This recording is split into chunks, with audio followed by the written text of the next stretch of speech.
কালীঘাট তৃণমূলের 21শে জুলাইয়ের মঞ্চ নিয়ে বিতর্ক আরও বেড়েছে, কারণ মঞ্চে উঠতে দেওয়া হয়নি বিস্ফোরক, এই অভিযোগ করছেন শ্রেয়া পাণ্ডে, সাধন পাণ্ডের মেয়ে। দোলা সেনকে কড়া ভাষায় তিনি আক্রমণও করেছেন, বলছেন স্টেজে ওঠার সময় আটকানো হয়েছিল, স্টেজে কারা থাকবেন তারা তালিকা আগেই করা ছিল, দোলা সেন তাকে সরিয়ে দেন বলে এই দাবি শ্রেয়ার।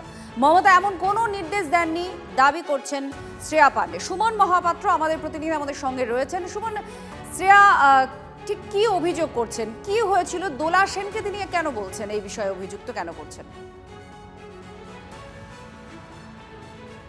দেখো, যেটা জানতে পারলাম যে কালকে এই 21শে জুলাইয়ের মঞ্চে যখন সুপ্তি পাণ্ডে, শ্রেয়ার মা, মানিকতলার প্রাক্তন বিধায়িকা, তিনি যখন উঠতে চান তখন কিন্তু তাকে আটকানো হয় বলে দাবি করা হচ্ছে। পাশাপাশি শ্রেয়া যখন উঠতে যান তখনও কিন্তু অনেকেই, তারা শ্রেয়ার থেকে বয়সে অনেকে ছোট, তারা শ্রেয়াকে স্টেজে ওঠার সময় আটকান বলে জানা যাচ্ছে। এবং দোলা সেনের নির্দেশে এই কাজকর্ম হয়েছে বলে শ্রেয়া দাবি করেন। এমনকি দোলা সেন জানিয়েছেন যে মমতা বন্দ্যোপাধ্যায় নাকি লিখে বলে দিয়েছেন কে কে উঠবে কে কে উঠবে না, যদিও শ্রেয়াদের দাবি যে তারা এটা বিশ্বাস করেন না, মমতা বন্দ্যোপাধ্যায় এরকম কিচ্ছু লিখে দেননি। মমতা বন্দ্যোপাধ্যায়ের কাছে যেতে গেলে আগে যেমন ববি হাকিম, অরূপ বিশ্বাসরা আটকাতেন, তেমনি দোলা সেনরা আটকাচ্ছেন। তাই ফেসবুকে তিনি বিস্ফোরক হয়ে উঠেছেন। পাশাপাশি তিনি তার ক্ষোভের কথাও জানিয়েছেন TV9 বাংলাকে। এবার আপনাদের শোনাবো শ্রেয়া পাণ্ডের ক্ষোভের কথা, কি বলেছেন শুনুন। দিদির সঙ্গে অনেকে দেখা করতে চায়, যারা ফুটেজ চায় না, হয়তো তারা যে কথা বলতে চায়।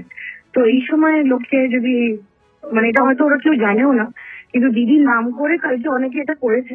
তো আমি দোলা সেনকে মিন করেছি, আমি যেটা লিখেছি সেটা আমি দোলা সেনকে মিন করেছি, আপনার অন রেকর্ড বলেছিলাম। উনি বলেছেন দিদি ওনাকে একটা লিস্ট বানিয়ে দিয়েছেন।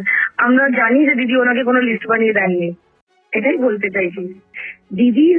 দিদির কাছে যেতে গেলে যেন মানুষের ব্লকেজ না হয়।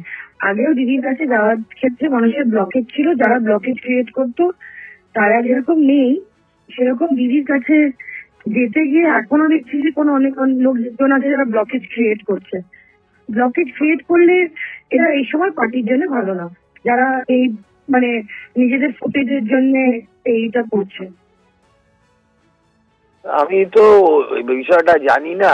এটা বলতে পারি যে কালকে প্রচুর জনসমাগম হয়েছে, এত মানুষ এসছে।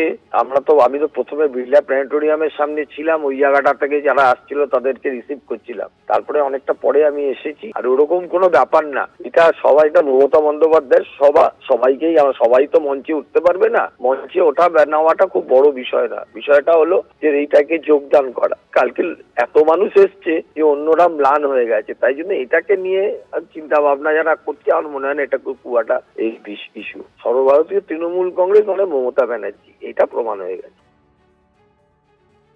যদি উনি অভিযোগ করেন সেটাকে খুব সিরিয়াসলি নেওয়া উচিত, কারণ উনি মঞ্চে অ্যাপ্রোচ করেছেন, ওনাকে উঠতে দেওয়া হয়, ওনার পক্ষে অপমানজনক তো বটেই।